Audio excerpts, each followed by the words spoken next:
Assalamualaikum warahmatullahi wabarakatuh. Alhamdulillahirabbil alamin. Pada kesempatan yang sangat baik ini kami akan membacakan terjemahan Al-Qur'an surat Al-An'am ayat 141 sampai dengan ayat 150. Aku berlindung kepada Allah dari godaan syaitan yang terkutuk dengan menyebut nama Allah yang Maha Pengasih, Maha Penyayang. Dialah yang menjadikan kebun-kebun, ada yang berjunjungan dan ada pula yang tidak. Pohon kurma, tanaman dengan buah yang beraneka ragam, zaitun dan delima, serupa warnanya namun berbeda rasanya. Makanlah buahnya bila ia telah berbuah, dan tunaikanlah zakatnya waktu memetik hasilnya.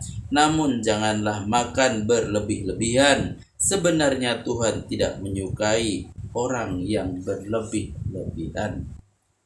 Catatan: semacam penyangga seperti tongkat dari kayu dan bambu yang dipakai untuk menopang dan menahan, atau tempat menjalar tumbuh-tumbuhan yang merambat seperti kacang panjang, periak, mentimun, sirih, dan sebagainya.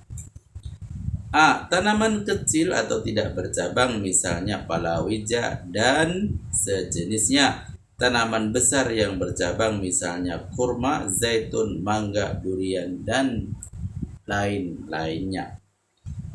Dan dijadikannya juga binatang ternak, ada yang dipergunakan untuk angkutan dan tunggangan, ada pula yang ditentukan untuk sembelihan. Maka makanlah rezeki yang dikaruniakan Allah kepadamu, tapi jangan diikuti jejak langkah syaitan.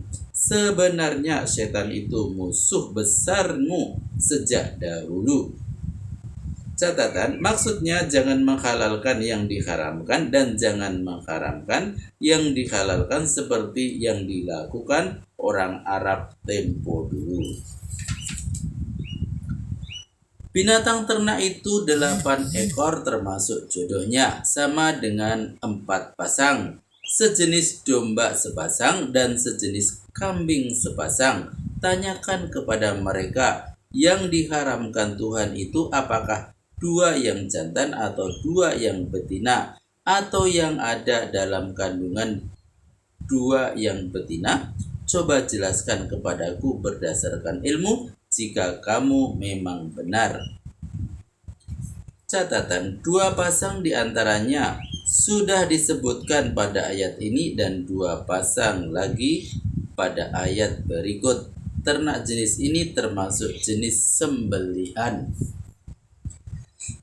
Dan selanjutnya sejenis unta sepasang dan sejenis lembu sepasang. Tanyakan kepada mereka, yang diharamkan Tuhan itu 2 yang jantan atau 2 yang betina, atau yang ada dalam kandungan 2 yang betina, atau apakah kamu menyaksikan waktu Allah menetapkan ini kepadamu? Kalau tidak, lalu siapakah yang lebih zalim daripada orang yang berbuat bohong atas nama Allah untuk menyesatkan orang lain tanpa dilandasi ilmu? Sebenarnya Allah itu memberi petunjuk kepada orang. Sebenarnya Allah tidak memberi petunjuk kepada orang zalim.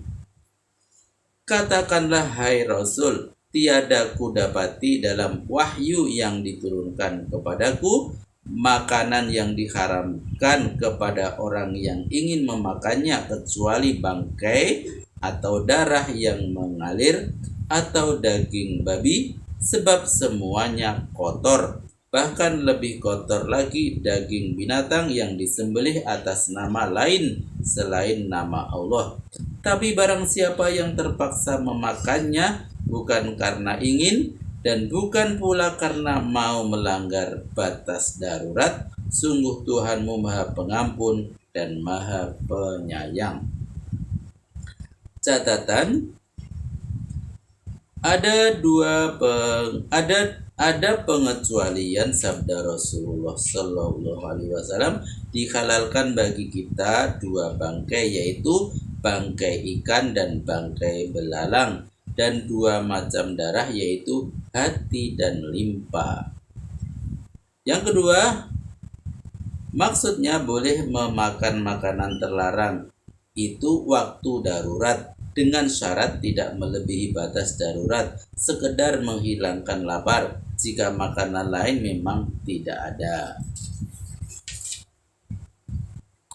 Khusus kepada orang-orang Yahudi kami haramkan segala binatang yang berkuku satu, dan dari jenis sapi dan domba kami haramkan baginya lemak kedua jenis binatang itu, kecuali lemak yang melekat di punggung atau di usus dan perut, atau yang bercampur dengan tulang. Demikianlah kami mengganjar mereka dengan hukuman karena kedurhakaannya, dan kami sungguh besar dan kami sungguh benar dalam penerapan peraturan ini.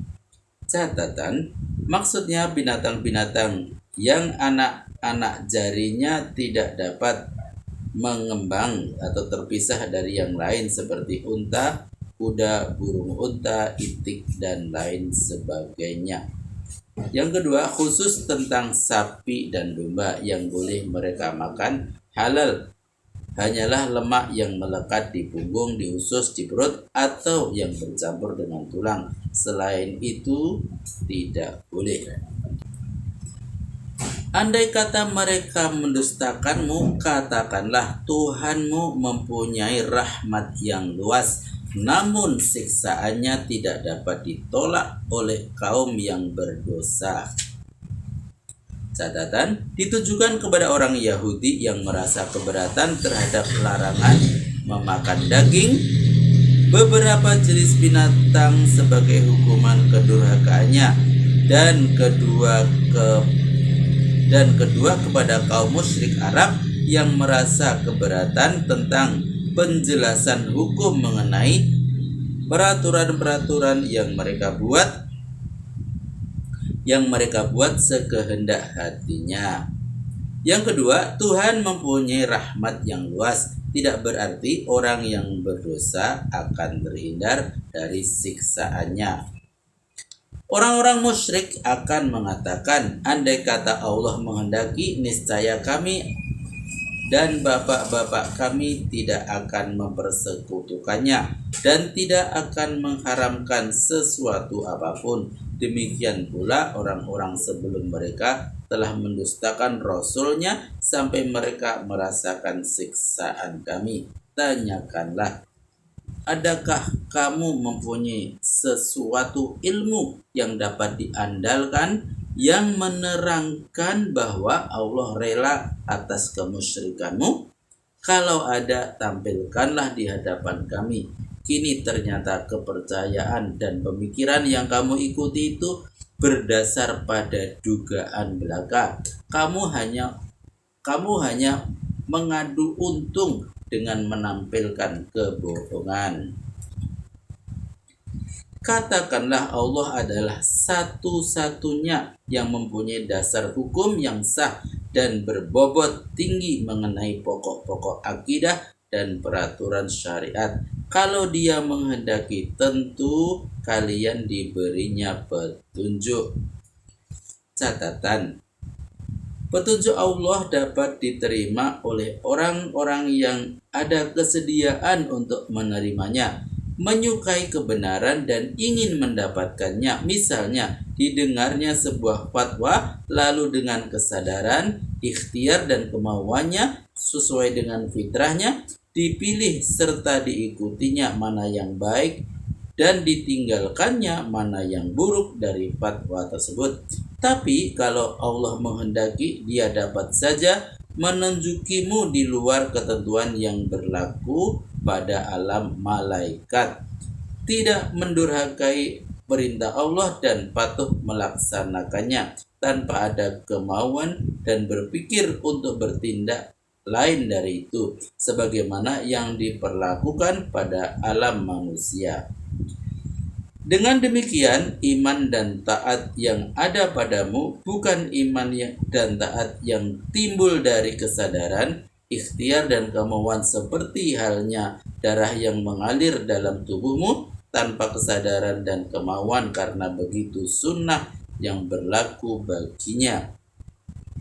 Atau dengan kesadaran hal itu bukan urusanmu ketika itu, kamu bukan termasuk jenis alam manusia lagi dengan ketentuan yang fitrahnya bebas memilih kebaikan, keburukan, kebenaran, dan kejahatan yang salah satu dari dua yang berlawanan itu mampu mengalahkan yang lain dengan ikhtiar dan kemauan. Sedangkan ikhtiar dan kemauan untuk memenangkan salah satu dari keduanya adalah atas kehendak Allah yang menjadikan pelakunya berbuat sesuai dengan kehendak yang ada pada Allah Subhanahu wa Ta'ala.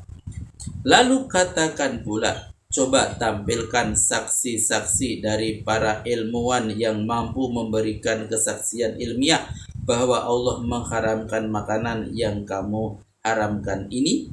Jika mereka menghadirkan saksi-saksi, janganlah dibenarkan dan diterima kesaksiannya, dan janganlah diikuti hawa nafsu orang-orang yang mendustakan ayat-ayat kami dan yang tidak mempercayai hari kiamat serta yang mempersekutukan Tuhannya. Maha benar Allah dengan segala firman-Nya. Alhamdulillah telah kami bacakan terjemahan Al-Quran surat Al-An'am ayat 141 sampai dengan ayat 150. Semoga bermanfaat dan sampai jumpa pada video berikutnya. Billahi taufik wal hidayah. Wassalamualaikum warahmatullahi wabarakatuh.